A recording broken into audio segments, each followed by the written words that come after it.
What is up, Buttercup? Welcome to this reading for November 28th, 2022. So this is going to be a general collective read. So let's get into it. Let's see what we can expect for today. Let's go ahead. I want to use angels and ancestors, and I'll clarify with witches or spellcasters. So let's see. Show me what I must need to see for the collective for November 28th. For Monday, November 28th. What can the collective expect for Monday, November 28th? I heard change of direction. So we have mountains, stand your ground. And then we have oracle, wait for important information. I feel like there's going to be a lot of lucid dreaming if you haven't already had lucid dreaming. Some of you are really going to start getting connected with the spiritual side of things. Yeah, and then we have Wise One and Water Guardian. So grow within your current situation and connect with your emotions. Bottom of the deck is Heart Guardian. Love and let yourself be loved. I really like these energies. This is so the collective seems to be going through the in-between, right? We're currently in one phase of our life. We're not yet into the other, which makes sense considering we had the new moon in Sag at its first degree. Is that 1 degree Sagittarius. And then we will have the new moon in Gemini in 1 degree Gemini, so on and so forth for all the new moons up until March. So as we go through this, there's going to be this remaking of self. And right now, a lot of the collective is really ruminating, sitting in a lot of headspace. And we're really going to be pushed more into this connecting the mental and the emotional body. And so we have grow within your current situation, which is the Wise One or the crone, right? So how can I use all this knowledge I've accumulated throughout my journey so far to propel me forward into who I'm really meant to be, right? Your dharma, your soul's path, your purpose, whatever label you'd like to put on it. Then we have Water Guardian, connect with your emotions. And so with the emotional self being in reverse, you might think one thing about a situation, and in turn, you're sitting in this fear, this anticipation of, oh my gosh, what's going to unfold? It's leaning into this loving, peaceful, grateful energy of the heart space that you're going to start receiving things in a more consistent manner. But you're also going to help your own nervous system relax, and the stress, the sorrow, the worries, it's going to diminish because you have everything you need right now in this moment. You have everything you need. Everything. So this is actually a really good, we're in a really good time of growth right now as a collective. We are. So there's going to be new relationships coming in. There's going to be old relationships leaving. There's going to be new relationships being, current relationships walking into new ways of being. Okay.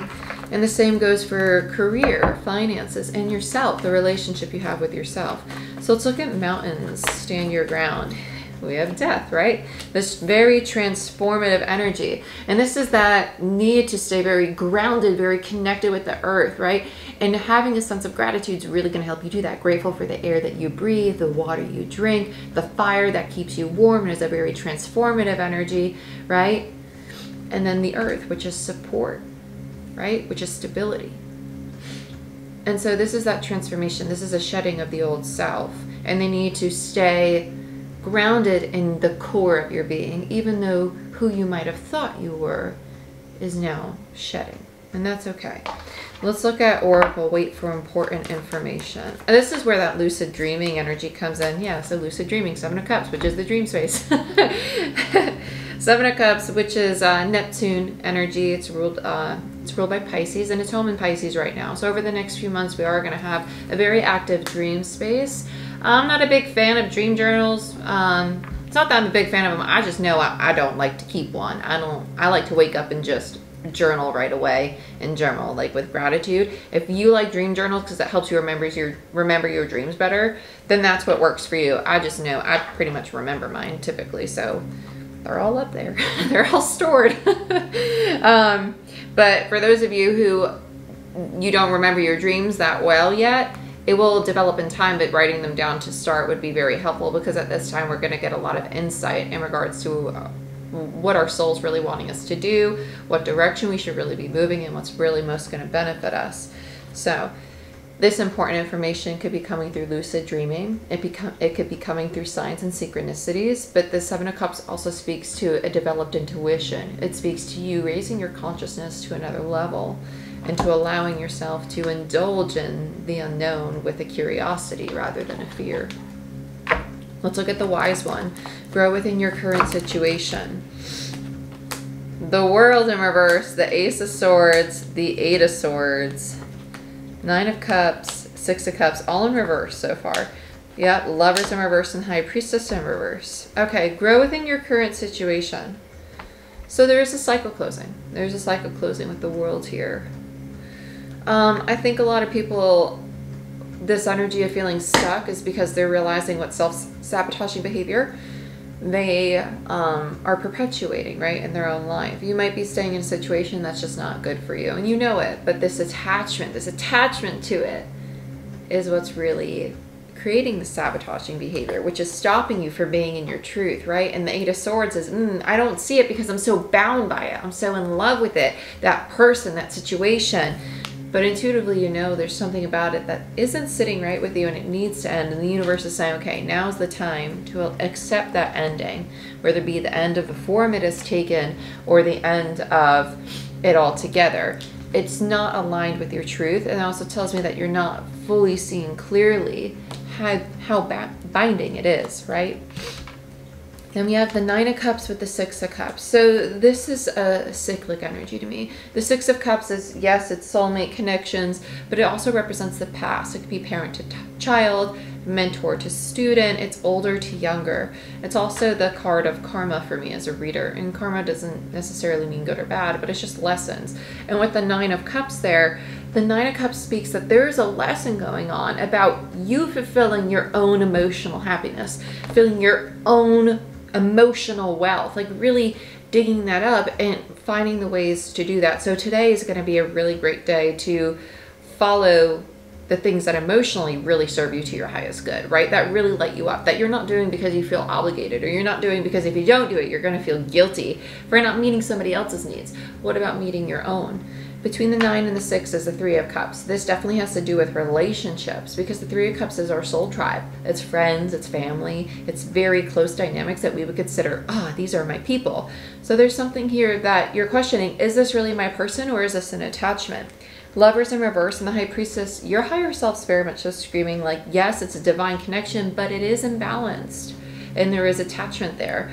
Love does not come with possession or constriction. True love, really infinite divine love, comes with, I give you the freedom to be who you are and I'll be the freedom of who I am.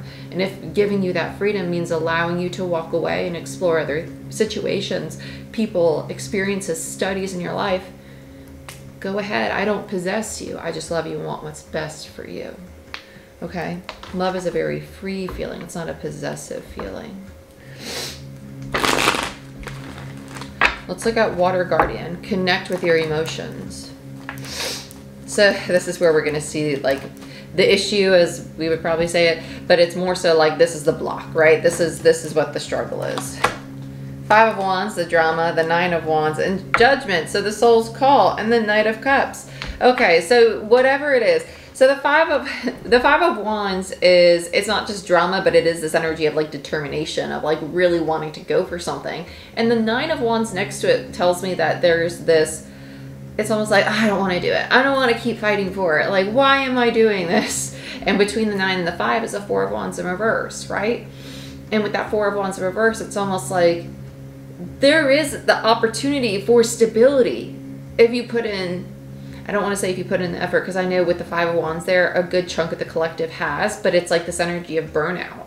And it's time to acknowledge like, okay, I'm burnt out. I need to fill my own cup. So if you're fighting for a relationship right now, stop fighting. Just stop fighting and be present with yourself. This is about you meeting your own emotional needs, not self-sacrificing for another. And that in and of itself is going to teach you that lesson that you need to learn for you, which is going to vary for everybody, about walking in your truth, finding something that is really in alignment for you. Maybe it's simply understanding interdependence versus codependence, right? Maybe it's understanding that you can have your dream job, you could have your dream routine, you can have your gym routine, your diet, everything that you want, You do not need to accept the ways of others just because you love them. You can love them and all that they are because it's unique to them.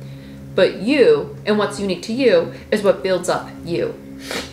Sorry, my nose is getting runny all of a sudden.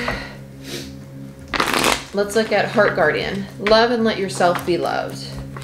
Hangman. So this is the new perspective. Understanding that love does not mean that you need to take on and accept other people's beliefs, other people's attachments or ways of being, or taking on their trauma, right? It is understanding that I can love you. I can love you so endlessly and all that you are.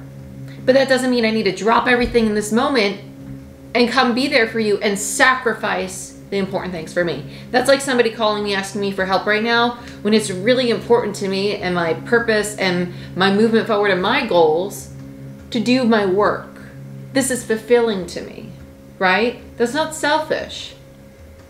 That's not self-sacrificing. Because continuously doing that, you're never going to achieve your goals. You're never going to fill your own cup, right? There's a compromise. And it's understanding that, okay, I know they want this of me. Can I actually give that to them, right? What is not me working in my integrity, right? Bottom underneath that is retreat and recharge, right? And then you have the Sun in reverse, which is a card of oppression to me. So if you're in a situation where you feel that you're giving a lot of yourself or you're losing yourself and you don't feel fully in your power as the Magician, this is a great day to sit and journal about that. In what ways could I serve myself, right? In what ways could I emotionally fulfill myself to a higher caliber right now, right? Without holding yourself to this critical judgment of it, right? It's not about being like, oh my God, I didn't do it all today. Screw that. No. Be non-judgmental, but aware and curious, right? Mindfulness. Get it? Okay.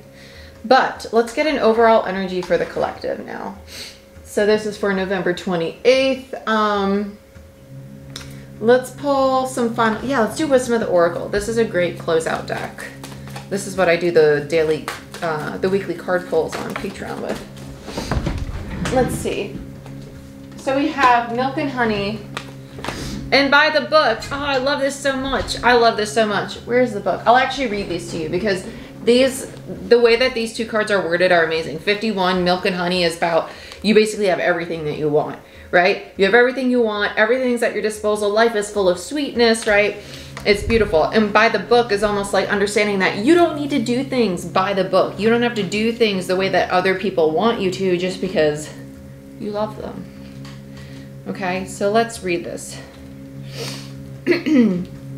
I'll read the oracle message and the essential meaning. It's the taste of prosperity, opportunities born of authenticity, nurturing abundance, and trusting that your needs will be met. The oracle's message: you entered a sweet time in your life, enjoying the land of milk and honey, that everyone wants to experience. It's an interlude that feels more languid than ambitious. When all your senses are awake to the unlimited possibilities in the universe, these times are precious and only come when you're in your authentic zone, wearing the world as a loose garment, not wanting, yet able to be nourished in ways both tangible and subtle. Abundance is an energy that you are a living part of. All your needs are being met. You are given the gift of nourishment in every form. And then we have by the book. 11, a master number, and 6, a karmic number. This is a protection message because it's in reverse. Now is a time for a real change in consciousness as you're incited to revolt.